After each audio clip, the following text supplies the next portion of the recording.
নমস্কার, আমার নাম পুরু ধাওয়ান এবং আজকের এই ভিডিওতে আমরা কথা বলছি ক্ষুধা নালাদা নিয়ে। কিডনি রোগীদের মধ্যে একটি সাধারণ সমস্যা হলো ক্ষুধা নালাদা। এখন রোগীর ক্ষুধা লাগছে না, খাবারের স্বাদও পাচ্ছে না, রোগী একেবারেই খাচ্ছে না, রোগী দিনে দিনে দুর্বল হয়ে পড়ছে, ওজন ক্রমাগত কমে যাচ্ছে। এখন রোগী যতটা দুর্বল হয়ে পড়ে তার শরীরে ততটাই হিমোগ্লোবিন কমে যায়, শরীরে তখন ফোলাভাবও দেখা দিতে শুরু করে, রোগীর ওঠাপসা সব বন্ধ হয়ে যায়। তাহলে কিডনি ফেলিওর রোগীর ক্ষুধা না লাগিয়ে কি করা উচিত যাতে সে এতগুলো জটিলতা থেকে বাঁচতে পারে? এই বিষয়টাই আজ আমরা বোঝার চেষ্টা করব। তাহলে আগে বোঝার চেষ্টা করি কেন এই ক্ষুধা লাগছে না। যখন আমাদের শরীরে কিডনি কাজ করছে না, তখন সবাই জানে যে ক্রিয়েটিনিন বাড়ে। কিন্তু ক্রিয়েটিনিনের পাশাপাশি আরো কিছু জিনিস আমাদের শরীরে জমা হতে থাকে, যেমন ইউরিয়া। এখন যখন আমাদের রক্তে ইউরিয়া বেশি থাকে, তখন সেটা আমাদের মস্তিষ্কেও চলে যায়।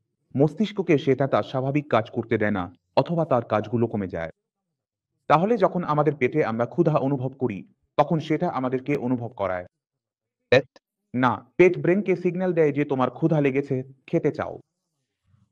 কিন্তু যদি এই সিগন্যাল ঠিকমতো কাজ না করে, তাহলে তোমার ক্ষুধা লাগবে না। তুমি একটা রুটি খেলেই তোমার পেট ভরে যাবে, বমি করার ইচ্ছে হবে এবং ক্ষুধামান্দ দেখা দেবে। এখন তুমি খাচ্ছ না, সারাদিনে ২টা ৩টা রুটি খাচ্ছ আর ভাবছো তোমার কিডনি ঠিক হয়ে যাবে। তাহলে এটাও ভুল। কেন? এবার এটাও বোঝো। তুমি তো খেতেই পাওনি, খুব কম খেয়েছো। তুমি যতটা খেয়েছো সেটা তোমার শরীরের জন্য যথেষ্টই না। শরীর দুর্বল হয়ে যাচ্ছে, আর যখন শরীর দুর্বল হচ্ছে তখন কিডনিও দুর্বল হচ্ছে, কারণ খাবার তো শরীরই কিডনিকে দেয়। যখন তোমার শরীরের কাছেই নেই, তখন কিডনির কাছে কিভাবে যাবে? এখন তুমি চাও কিডনি আরো বেশি কাজ করুক, সেটা কিভাবে করবে? তার তো এনার্জি নেই। ভাই, তোমার বাড়িতে খেলনা টেলনা থাকে, থাকে তো, দেখো সবারই আছে, সেগুলোতেও তো সেল ব্যাটারি লাগে। যদি সেল দুর্বল হয়ে যায়, দুর্বল হয়ে পড়ে, তাহলে কি হবে? চলবে? চলবে না, চললেও ধীরে চলবে। তাই তোমাকে তোমার শরীরের ভেতরে এনার্জি দিতে হবে, যাতে কিডনির কার্যক্ষমতা বাড়ে। কিন্তু খেয়াল রাখতে হবে, এমন খাবার খেতে হবে যাতে কিডনির সমস্যা না বাড়ে। কিন্তু ব্যাপারটা এমন নয়। তোমাকে তোমার শরীর আর তোমার অবস্থা বুঝতে হবে। তোমার প্রথম কাজ কি করতে হবে?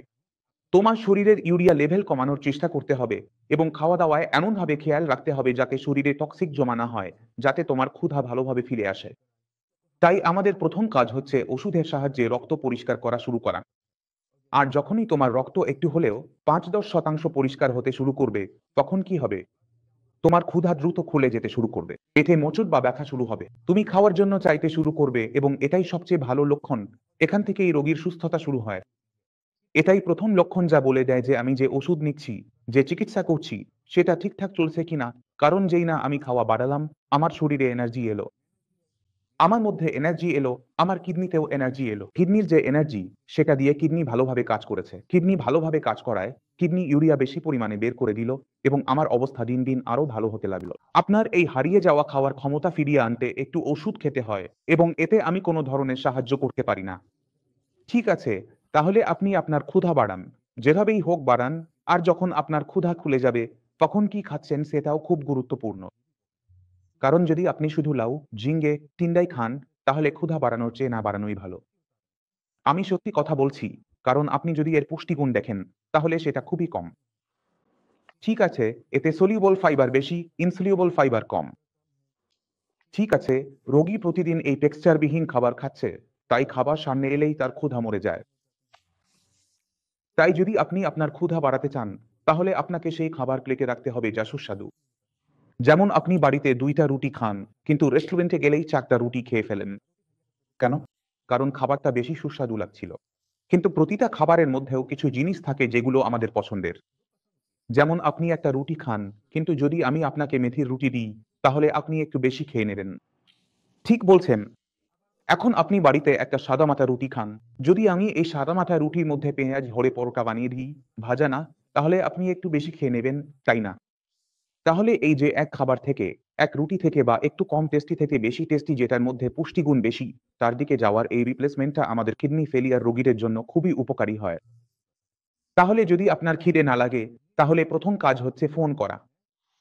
যখনই খিদে পাবে, তখনই খাওয়া শুরু করতে হবে। কারণ যেই মুহূর্তে আপনার খিদে খুলবে, খাওয়া শুরু করবেন, শরীরে এনার্জি আসা শুরু হয়ে যাবে। আপনার ক্রিয়েটিনিন, ইউরিয়া, রক্তের ঘাটতি, ফোলা সবকিছু কমতে শুরু করবে। কিন্তু যে ডায়েট চার্ট বা আমি যাবি, সেটা আপনাকে কঠোরভাবে মেনে চলতে হবে। চা খাওয়া যাবে না। এখন গরমকাল এসেছে, কমলা, মোসাম্বি, কিন্নু আম খাওয়া যাবে না, গুড়ও খাওয়া যাবে না। সেন্ধা লবণ আমি যদি বলি তবেই খেতে হবে, না হলে সেটাও খাওয়া যাবে না। আপনি সাধারণ লবণ খেতে পারেন, কিন্তু সেন্ধা লবণ খাওয়া যাবে না। তাই ছোট, ছোট কিছু পরিহার আছে, যেগুলো আপনাকে আপনার ডায়েটে রাখতে হবে। আপনার খাওয়া-দাওয়ায় পরিবর্তন আনতে হবে, যাতে আপনার শরীর দীর্ঘ সময় ধরে কোনো দুর্বলতা ছাড়াই, কোনো জটিলতা ছাড়াই টিকে থাকতে পারে।